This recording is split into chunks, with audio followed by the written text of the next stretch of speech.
94.3. Hello? Are we on the air? I think so, yeah. Well, hello people. What a day it is out there. Yes, Andy, what a day indeed. A terrifying day. Yes, Andy, the sky has turned an inky black and all of the crops have turned to ash in the fields, as it looks like Dr. Doomed has finally got his doomsray working. Yes, Jim, and we're having to keep our voices down to try to avoid the dragon attacks, as all hell has literally broken loose here in the county today. That's right, Andy. None of us were paying attention to the prophecies being fulfilled, and now it seems a rift, or porthole if you will, has been opened up between our world and the hellish nether regions of damnation. That's right, Jim. The rift, or porthole, opened up around 2 o'clock this morning, and since then, streams of unholy armies and satanic beasts have been flooding out and marching and crawling, spilling across the entire county. And we're here, held up in the 94.3 station, trying to... A dragon! Run! Run!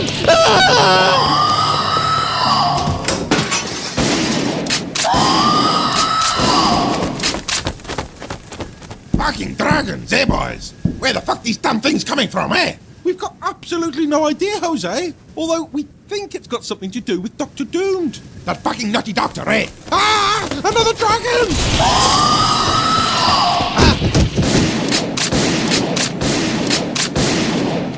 You want to fuck with me, eh? You all come down here. I shoot you all. I stick my gun up your fucking asshole, eh? That is right. Back away.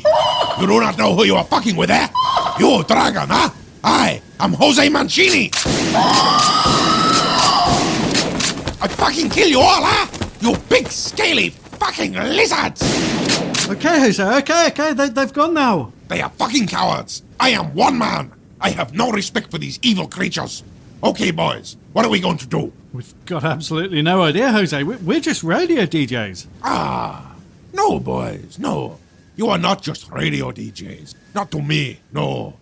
You, Jim. You clean my car and get my coffee. And you, Andy. You are nothing. Okay. So, boys, what are we going to do to stop these fucking crazy bastards, huh? Well, Jose, we've got no idea, so let's throw it open to the phones. Have we got any calls, Andy? Have we ever, Jim? There's a lot of hysteria out there today. Line 1, you're on the air. Help me! What's going on? They got scales! Help me! Line 2. I fucked up pig! Line 3. Hello, breakfast team. I'm sure you know who this is. No, go on. Well, Well, it's the Clydesmore serial killer, live on 94.3. Sorry about that. you do know how I love your little show, boys, but I must warn you, do not interfere with what has started to unfold around us, or I will wear your skin like a suit and then kill you. Well, it looks like we can't rely on any help from our old friend, the Clydesmore serial killer. Well, Jim, who are we going to turn to? Not a clue, Andy, so if you're listening out there and you've got any idea of what's going on and how we can stop it, why not phone in and give us a call? But now it's time to pass it over to the news. Hello and welcome to Local News Radio. The sky has turned an inky black and all of the crops have turned to ash in the fields as Dr. Doom... A dragon!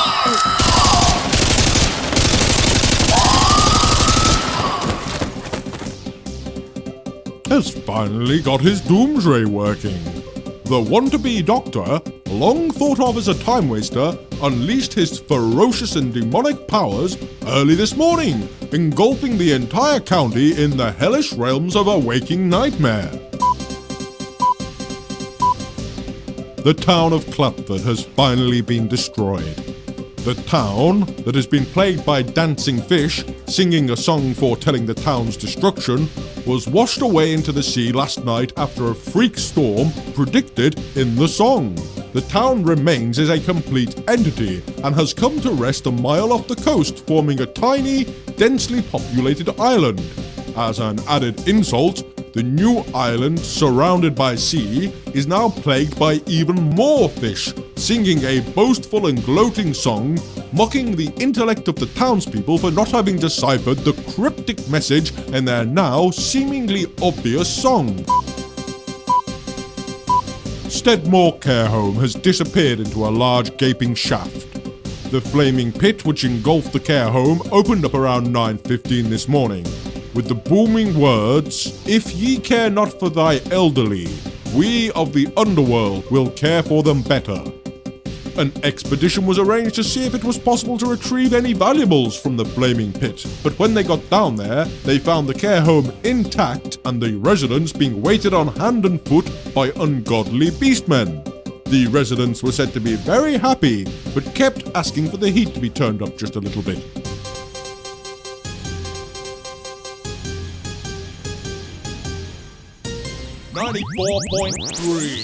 We're back on 94.3, and we can talk a bit louder now because Jose is guarding us with a machine gun. That's right, Jim. And has anyone out there called in with any way to stop the terrible events unfolding around us? Well, Andy, a bit of good news and a bit of bad news. No one's called in, but we have received a tweet from someone who has been illegally downloading the show, and they think they can help us. A generous offer of help from a low-life thieving scumbag. So it would seem, Andy, they've been listening to the show and looking at our website, which I didn't know we had.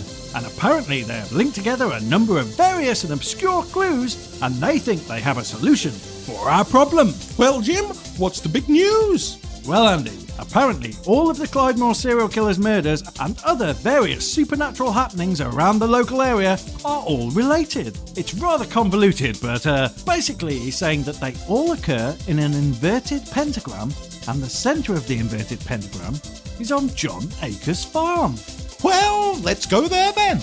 Yes, Andy, it certainly looks as though we're going to have to go and help old John Acres. And that really is a shame. It seems as if we'd paid any attention for his pleas for help a long, long time ago, we could perhaps have averted the horrific, terrifying events that are unfolding around us. He is boring though, Jim. Yes, Andy, very, very boring and somewhat of a drama queen, but it looks as though we're going to have to go and pay him a visit. So while we jump into one of Black Claw's Hummers and head out to the county, why don't we play Sam Peckinpah's disturbing insight into chimp airline safety? 94.3. I'm here at the local airport to interview head of Watson Airlines, Michael Watsit. After the ongoing and disastrous bloodbath that's been unleashed on the county, but Michael has refused to reappear on our show, and all they sent was this snivelling PR man. Now, I don't think that's very nice. How do you respond to claims that your chimp pilot scheme is costing thousands of innocent lives? Now, that's simply not true. It's true there have been some instances, much played upon by you in the media, but it's still a fact that airline travel is the third safest way to travel. Yes, but it used to be the safest by far. Your company alone is responsible for bringing down the percentages in the last few months alone. Look, it's not our intention to deliberately undermine airline safety. We're in the business of trying to provide all customers the lowest possible fare, so naturally it's a consequence we must accept, and not something that can be blamed on us. Well then, who does the blame lie with? Well, I know what you're all like in the media, bashing our chimp pilot, so I'll steer clear of any bashing the monkey type remarks, because it would be inappropriate at this point to refer to my penis. But the simple truth is there's no point in looking who's to blame. And I still maintain our chimp-piloted planes are as safe as any other chimp-piloted planes. There are no other chimp-piloted airlines. Well, then we must be the number one safest chimp-piloted airline. You can't argue with that. 2,143 fatal crashes in under a year. When is this going to end? It won't ever end. People want to be flown by chimps. It's time you in the media got your head around this. There hasn't been one single successful chimp-piloted flight. Shorty Longstockings. Shorty Longstockings flew into the Empire State Building. His destination was New York. The Americans are furious. That building has got a long history of making chimps look bad and aeroplanes look good. We were just trying to level the playing field a bit. How does that make chimps look good? It wasn't Shorty that did the damage to the building. I think you'll find it was the fuselage and engines of the aeroplane. This is Bob Barry reporting Airplanes. from the local airport. We'll kill you with chimps. Back to the studio. 94.3. Welcome back to 94.3 Local Radio. And here we are at Acres Farm with none other than John Acres himself. Help me! Hello, John. John Akers, it's us, the breakfast team, live on 94.3. And we finally decided to turn up and try and help you. Help me! They're all over me! They're holding me down! What odd, John? I don't see anything. They've got me! Oh, I see them. They're tiny. I mean, really, really small. What, those insects on him? I think that's what he's talking about, yeah. Help me! They're woodlouse, John. They've got scales! Well, yes, they have got scales. Help me! Well, this is a big waste of time. Please! Okay, Jim, I'll go and give him a hand. They've got me! Andy, what's going on? What's the matter? I'm stronger than you think, Jim. They're very sexually aggressive. Oh, are they? Let me see. Oh, yeah. Oh, yeah.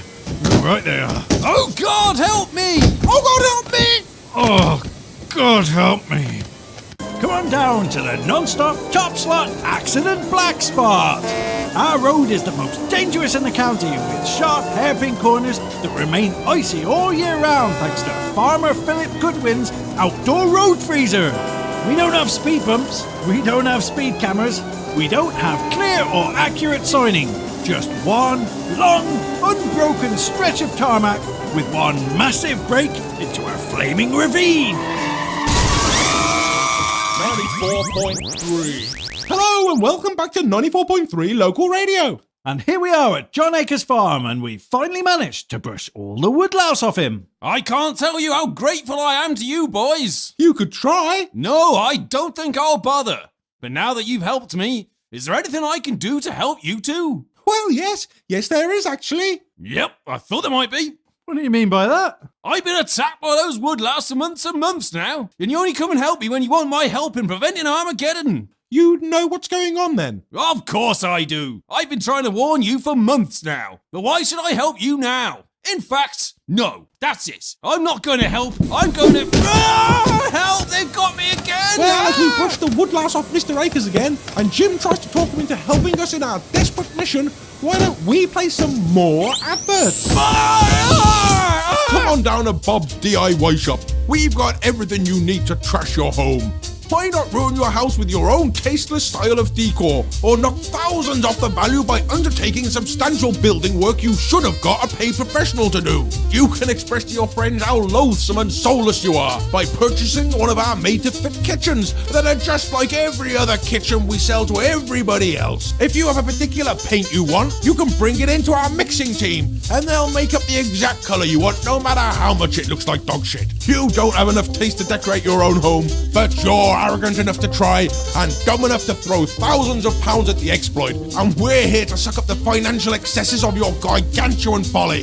Bob's DIY, profiteering off your stupidity for 20 years. 94.3. Hello and welcome back to 94.3 Local Radio, and we're here having a friendly chat with John Acres. Okay, spill it.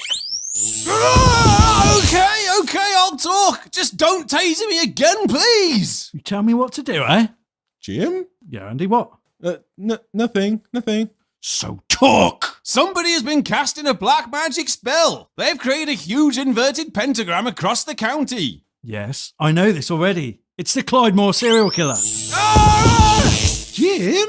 What now? No, the pentagram has not been completed yet. The last point is at Pastor Parsons' church. Oh God, we'd better go and help him then. No, you don't understand. It's him. He's the one behind all of this. Pastor Parsons? Yes, it's him. Not Dr. Doomed, not Jose or Ramon, not even Fred Harbinger or somebody. No, it's Pastor Parsons. Well, Jim, it looks like we've got our culprit. Yes, Andy, but how are we going to go about facing him down? That's what I've been trying to tell you for months now. For the black magic spell to work, the evil pentagram star has to have a counterpoint. There'll be a 6-pointed positive energy star to correspond to it. And it's at those points that make up that star that you will find the people who will be able to help you in your battle. Oh, shut up, you! For God's sake, Jim! He just said the people to help us will be at the points of the star. He can't help us. He's in the centre. I can taser him as much as I like.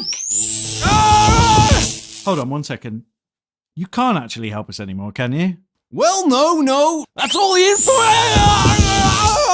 Okay, leave it, Jim. Take that! Oh, sorry, Andy.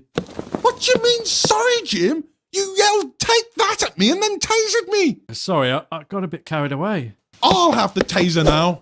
Okay, sorry. Well, I think that's about all the time we've got for on today's show. So, while Andy and I try to uncover the good energy 6-sided star to help find the heroes to save our lives, it's time for us to pass it over to The lunchtime crew. Give me the taser, Andy. No. Give me the taser, Andy, now. No, you're not having it. Give it to me.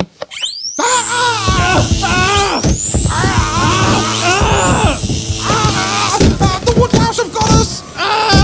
They're very sexually aggressive. 94.3.